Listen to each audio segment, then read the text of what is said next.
বন্ধুরা, পিঙ্কি কিচেনে সবাইকে স্বাগত জানাই। আজকে আপনাদের সাথে একটা সম্পূর্ণ নতুন রেসিপি শেয়ার করছি। সেটা হলো আম পাতা। আম পাতাও খাওয়া যায়, সেটাই দেখাচ্ছি আপনাদেরকে।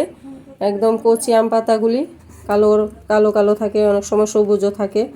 একদম পাতা কচি পাতাগুলি, আগার পাতাগুলি, সেগুলি ভালো করে ধুয়ে নিলাম। এখন কুচিয়ে তারপর নুন মাখিয়ে জলটা ঝরিয়ে নেব।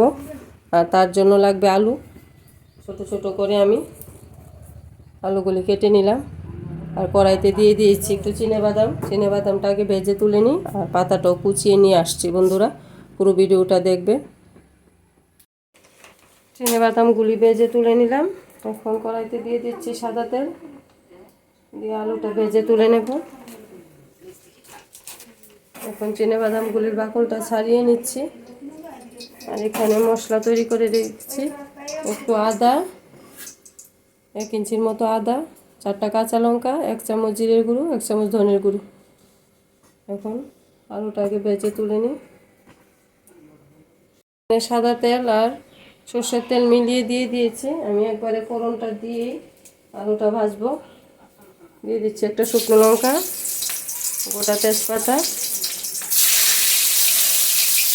ফোড়নের জন্য দিয়ে দেবো 5 ফোড়ন।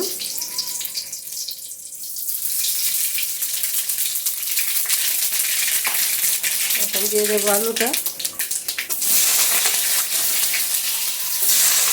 গ্যাসের হিটটাকে লোতে রেখে দেবো।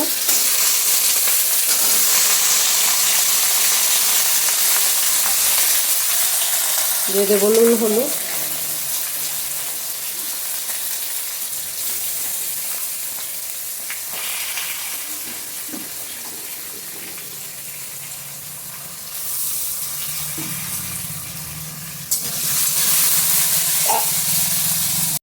একদম কুচিয়ে নিয়েছি আম পাতাগুলি।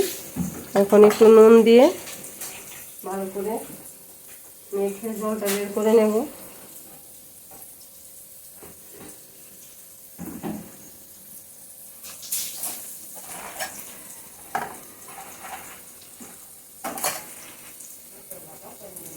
আলুগুলি ভাজা হয়ে গেছে। এখন দিয়ে দিচ্ছি আদা, কাঁচা লঙ্কা, জিরে, ধনে বেটে রেখেছিলাম সেই মশলাটা।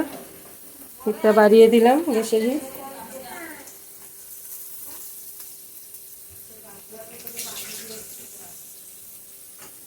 দিয়ে দিচ্ছি একটু চিনি মশলাটার সাথে।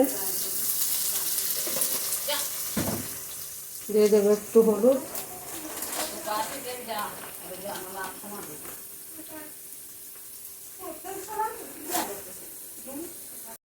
আলুটার সাথে ভালো করে কষিয়ে নিলাম। এখন আম পাতাগুলি, কুচিয়ে রাখা আম পাতাগুলি জলটা চেপে চেপে দিয়ে দিচ্ছি। আম পাতা কিন্তু সবার শরীরে লেগে খুব ভালো, বিশেষ করে ডায়াবেটিসের রোগী যারা, ওদের জন্য।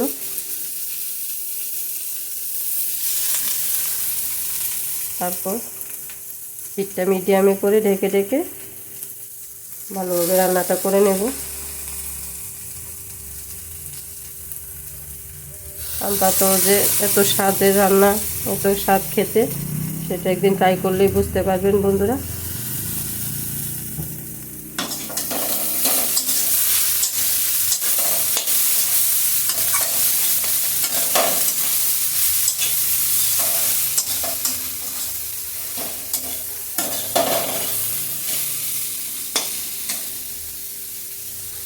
পরিমাণ জল, একদম সামান্য দিয়ে ঢাকনাটা দিয়ে দেবো।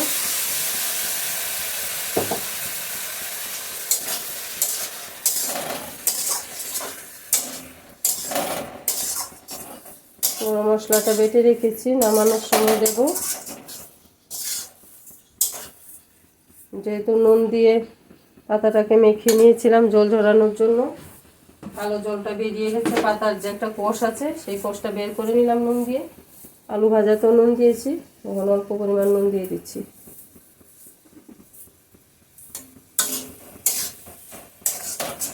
এখন ঢাকনাটা দিয়ে দিচ্ছি।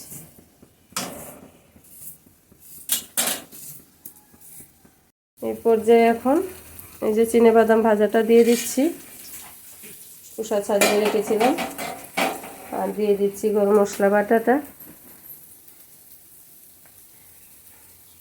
এখন আঁচটা কমিয়ে আস্তে আস্তে আস্তে আস্তে আমি এখন দিয়ে দিচ্ছি 1 চামচের মতো ঘি।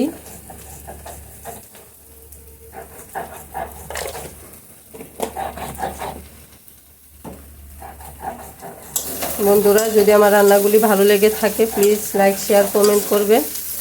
এইভাবে একবার ট্রাই করে দেখবেন। আমরা বাঁধাকপি যেভাবে রান্না করি ঠিক সেইভাবে খেতেও এরকমই লাগে।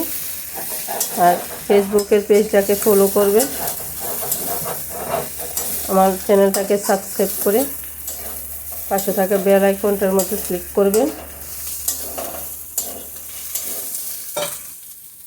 বন্ধুরা, সার্ভ করে দেখিয়ে দিলাম, দেখতে কীরকম লাগে। মনে হয় যে কচুর শাক রান্না করেছি, খেতে কিন্তু দুর্দান্ত হয়েছে। তাহলে এই রেসিপিটা একদিন ট্রাই করতেই পারেন। খুব আশা করি সবাই ভালো লাগবে। আজকের ভিডিওটা এখানেই শেষ করি, পরে কোনো রেসিপির সাথে আবার দেখা হচ্ছে।